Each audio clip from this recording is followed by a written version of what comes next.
Талдықорған қаласы номер 16 орта мектеп гимназиясының оқушысы Жанат қызы Альбина. Фариза Оңғарсынова.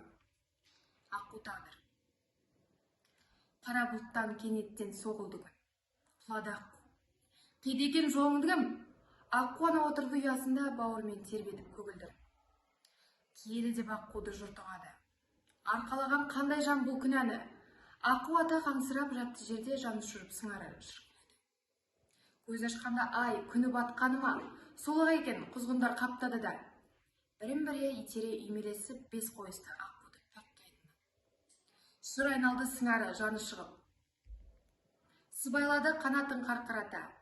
Суға кеткен адамдай салысынып соқты лезде ақтымақ таңнан ызғар. Қара жерде аққу аз, қарғаңыз бар. Көгілдердің көзінше көзге шоқып, елді өзіне тап берді қандауыздар. Жағалауға жалпылдап жүн балағы жапырлады жез тырнақ жүз қара. Қарауытқан көлбетін мамық жауып, жаутандырған жалғазды жырмалады. Бұл не жаза, көркінің қалжасы ма? Тік бермеген тірі бір жанға сірә. Ғұмырында жәбірлеу түгір аққу, көз салмаған қырғене қарғасына. Жауызы қатыстеніп күн жыласын. Құтқаратын амал жоқ, қынжыл, ашын. Жаны бардың бәрінде бір ағару. Құртуға әзір әтеуір сұңғыласын.